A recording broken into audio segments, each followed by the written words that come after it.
Kangana Ranaut, Sushant Singh Rajput, Arnab Goswami, TRP घोटाला और अब सचिन वाझे और एंटीलिया मामला। हर मामले में विवादों में रहे मुंबई के पुलिस कमिश्नर परमबीर सिंह को आखिरकार हटा ही दिया गया। सचिन वाझे की पुलिस विभाग में विवादास्पद वापसी और मुकेश अंबानी के खिलाफ आपराधिक साजिश की गाज आखिर गिरनी ही थी। परमबीर सिंह को न चाहते हुए भी उद्धव ठाकरे को हटाना पड़ा। वजह ये कि मुकेश अंबानी मामले को लेकर महाविकास अघाड़ी सरकार में तकरार काफी तेज हो गई थी और खास तौर से शरद पवार इस पूरे मामले को लेकर बेहद नाराज थे। परमबीर सिंह को एक तरह से डिमोट करके होम गार्ड का डीजी बना दिया गया। परमबीर सिंह की मुंबई पुलिस कमिश्नर पद से विदाई क्या हुई? शिवसेना सांसद संजय राउत आंसू बहाने लगे। संजय राउत ने ट्वीट करते हुए लिखा कि किसी को इस भ्रम में नहीं रहना चाहिए कि पुलिस बल भंवर में पड़ेगा। उन्होंने ट्वीट करते हुए लिखा कि मुंबई और महाराष्ट्र पुलिस बलों को नया नेतृत्व मिला है। हमारे पुलिस बल की परंपरा महान है। किसी को भी इस भ्रम में नहीं रहना चाहिए कि पुलिस बल भंवर में पड़ेगा। उम्मीद ये है कि खाकी वर्दी की गरिमा भविष्य में और अधिक साहस और निष्ठा के साथ बनी रहेगी। कंगना रनौत ने परमबीर सिंह को हटाए जाने को लेकर कहा, यह शिवसेना के अंत की शुरुआत है। कंगना ने परमबीर सिंह के ट्रांसफर की खबर को ट्वीट करते हुए लिखा कि यह वही व्यक्ति है जिसने मुंबई की सड़कों पर मेरे बारे में अपमानजनक आर्ट को प्रोत्साहित किया। जब मैंने बदला लिया तो सोनिया सेना के द्वारा उसका बचाव किया गया और उन्होंने बदले के लिए मेरा घर तोड़ डाला। आज देखो शिवसेना ने उसे बाहर निकाल दिया। यह शिवसेना के अंत की शुरुआत है। परमबीर सिंह को अब होमगार्ड विभाग में डीजी के पद पर भेजा गया है। वहीं रजनीश सेठ को महाराष्ट्र डीजीपी का अतिरिक्त प्रभार दिया गया है। बता दें कि एंटीलिया केस में मुंबई पुलिस के अधिकारी सचिन वाझे की गिरफ्तारी के बाद से परमबीर सिंह पर भी सवाल उठाए जा रहे थे। उन्हें हटाए जाने की अटकलें लगाई जा रही थी। एंटीलिया केस में बढ़ती जांच के बीच उद्धव ठाकरे ने परमबीर सिंह का तबादला किया है। परमबीर सिंह के तबादले को उनके डिमोशन के तौर पर देखा जा रहा है। होमगार्ड विभाग में तबादले को सजा के तौर पर देखा जाता है। बीते दिनों मुकेश अंबानी के निवास एंटीलिया के पास विस्फोटक सामग्री से भरी गाड़ी पाई गई थी। मुंबई के ठाणे जिले में पुलिस कमिश्नर रहे परमबीर सिंह की फरवरी 2020 में मुंबई पुलिस कमिश्नर के तौर पर नियुक्ति हुई थी। फिर सुशांत सिंह राजपूत की मौत के बाद सोशल मीडिया में अचानक मुंबई पुलिस के साथ वो भी खूब चर्चा में आ गए थे। इससे पहले वो मालेगांव ब्लास्ट को लेकर भी सुर्खियों में रहे। जब मालेगांव ब्लास्ट की साजिश के आरोप में साध्वी प्रज्ञा ठाकुर को एटीएस ने गिरफ्तार किया था। मुंबई के पाली हिल स्थित कंगना रनौत के दफ्तर को तोड़ा जाना काफी ज्यादा चर्चा में रहा था। कंगना रनौत की काफी वक्त से महाराष्ट्र सरकार के साथ जुबानी जंग चल रही थी, जिसके बाद बीएमसी ने कंगना के दफ्तर के एक हिस्से के निर्माण को अवैध बताते हुए उस पर बुलडोजर चला दिया था। जब कंगना का दफ्तर तोड़ा गया तब वह फ्लाइट में थी और इस बात की जानकारी मिलने पर वह काफी आक्रोशित नजर आईं। Bureau report, news of India. Parambir Singh और सचिन वाझे ने अर्नब गोस्वामी के खिलाफ झूठ का जाल फैलाया।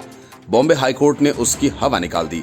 बॉम्बे हाईकोर्ट ने मुंबई पुलिस से सवाल किया कि जब पुलिस कथित टीआरपी घोटाले में रिपब्लिक टीवी और उसके प्रधान संपादक अर्नब गोस्वामी के विरुद्ध पर्याप्त सबूत होने का दावा कर चुकी है तो उसने इस मामले में उन्हें बतौर आरोपी क्यों नहीं शामिल किया। दरअसल बॉम्बे हाईकोर्ट ने पाया कि मुंबई पुलिस को 3 महीने से अधिक समय तक मामले की जांच करने के बावजूद फर्जी टीआरपी घोटाला मामले में रिपब्लिक टीवी के खिलाफ कोई सबूत नहीं मिला।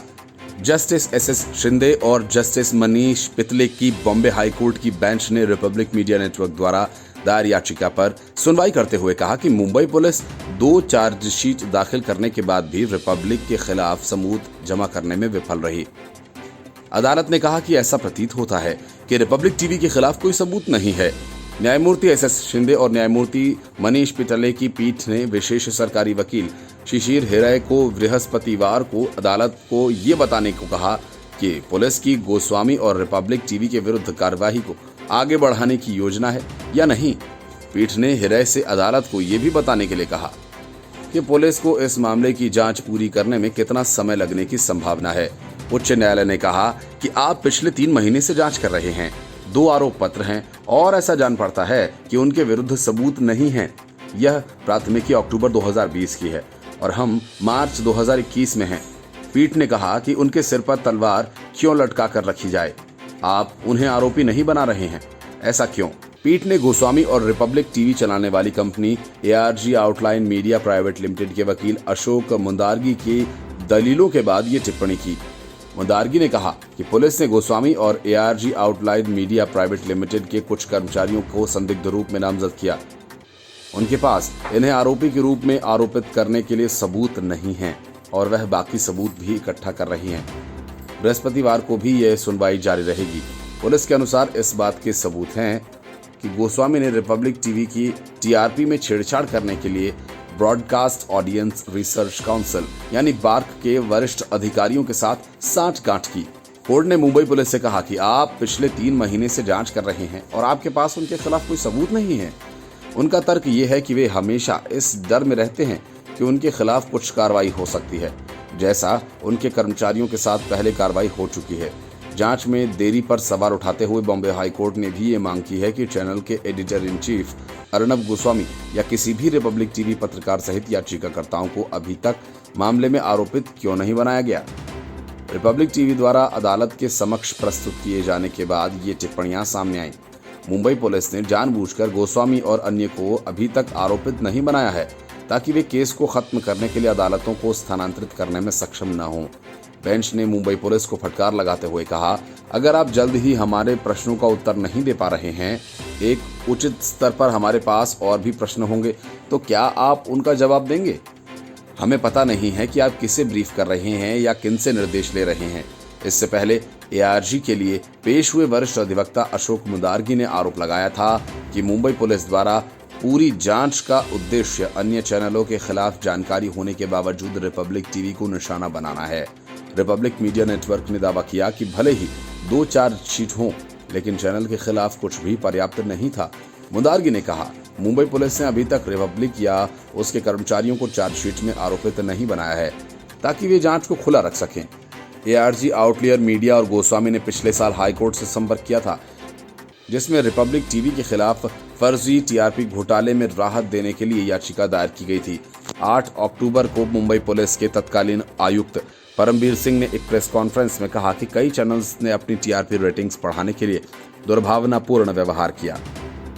उन्होंने आरोप लगाया कि रिपब्लिक टीवी मुख्य आरोपितों में से एक है। Bureau report, news of India.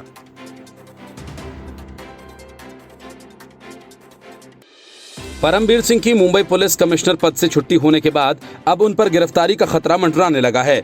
Uddhav Thackeray ने इस वजह से परमबीर सिंह को होमगार्ड विभाग जैसी साइड पोस्टिंग पर भेज दिया। मुकेश अंबानी मामले में NIA कभी भी परमबीर सिंह से पूछताछ कर सकती है। मुकेश अंबानी के घर के बाहर 25 फरवरी को जिलेटिन प्लांट करने के मुंबई पुलिस की साजिश सामने आने और इस केस में API सचिन वजह की गिरफ्तारी के बाद ये तय माना जा रहा था कि कई टॉप अधिकारियों पर भी इस मामले की गाज गिरेगी। पुलिस से जुड़े एक अधिकारी ने बताया कि वजह की गिरफ्तारी के बाद NIA ने जब मुंबई पुलिस मुख्यालय स्थित क्राइम इंटेलिजेंस यूनिट यानी CIU के दफ्तर पर छापा मारा तो ये महाराष्ट्र सरकार और मुंबई पुलिस के लिए बहुत ही शर्मनाक बात थी। मुंबई पुलिस मुख्यालय में किसी केंद्रीय जांच एजेंसी की रात भर छापेमारी शायद ही इससे पहले कभी पड़ी हो, लेकिन परमबीर सिंह की वजह से जो अब तक नहीं हुआ वह हो गया। मुकेश अंबानी के घर के बाहर जिलेटिन भरी स्कॉर्पियो रखी गई थी। स्कॉर्पियो कार ड्राइवर बाद में पीछे खड़ी इनोवा में बैठकर भाग गया। वह इनोवा कई दिनों तक मुंबई पुलिस मुख्यालय में आती जाती रही। बाद में NIA को पता चला कि इनोवा मुंबई क्राइम ब्रांच की थी और 25 फरवरी को उसे खुद सचिन वजह चला रहे थे। यानी मुकेश अंबानी के घर जिलेटिन से भरी गाड़ी खड़ी करने के मामले को लेकर सबूत मिटाने तक का हर काम सचिन वजह ने खुद किया और इस केस में परमबीर सिंह ने सचिन वजह के खिलाफ जांच के बजाय शुरुआत में खुद सचिन वजह की इस केस की जिम्मेदारी सौंप दी। इससे पूरे देश में महाराष्ट्र सरकार की बहुत बदनामी हुई। सचिन वजह परमबीर सिंह का खास आदमी था और सचिन वजह की पुलिस फोर्स में वापसी के लिए परमबीर सिंह ने एफिडेविट लिख कर दिया था और इस वजह से परमबीर सिंह NIA के निशाने पर हैं। इस वजह से परमबीर सिंह से राज्य सरकार बहुत खफा थी। अंबानी के घर जिलेटिन प्लांट से जुड़े केस मामले में NIA के टॉप रैंक के अधिकारी इन दिनों दिल्ली से मुंबई आए हुए हैं और अगर मुंबई CP रहते परमबीर सिंह को NIA का इस तरह का समन भेजा जाता है तो शायद और भी अजीब स्थिति होती। इस केस में CIU के कुछ और अधिकारियों की गिरफ्तारी भी हो सकती है। महाराष्ट्र पुलिस के इतिहास में एक और बात हुई। हेमंत नगराले महाराष्ट्र के DGP थे, उन्हें मुंबई CP की पोस्ट दी गई और इससे पहले शायद ही कभी किसी DGP को मुंबई CP बनाया गया हो। अगर देखा जाए तो मुंबई CP की पोस्ट DGP की तुलना में छोटी है, लेकिन मुंबई CP के पद पर चार्म अलग ही है। इसलिए महाराष्ट्र कैडर के हर IPS अधिकारी का सपना होता है कि वो एक दिन मुंबई CP के पद पर जरूर बैठे। Bureau report, news of India. Devendra Fadnavis के ताबड़तोड़ हमले से छलनी उद्धव ठाकरे सरकार पर अमृता फडणवीस ने भी तीखा हमला किया। सचिन वजहे के बहाने अमृता फडणवीस ने उद्धव ठाकरे पर निशाना साधा और कहा कि सचिन वजहे उद्धव ठाकरे का वसूली भाई है।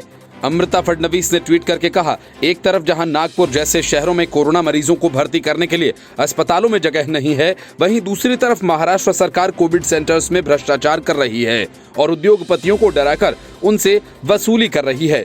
योजनाएं अपने ही कुछ पिट्ठुओं के साथ मिलकर बना रही है। अमृता फडणवीस इसके पहले भी ठाकरे सरकार पर निशाना साध चुकी हैं। अर्नब गोस्वामी मामले के समय और ठाकरे परिवार की रायगढ़ के जंगल में मौजूद जमीनों को लेकर अमृता फडणवीस ने उन पर निशाना साधा था और उस समय भी अमृता फडणवीस ने राज्य की बिगड़ती कानून व्यवस्था पर सवालिया निशान लगाए थे।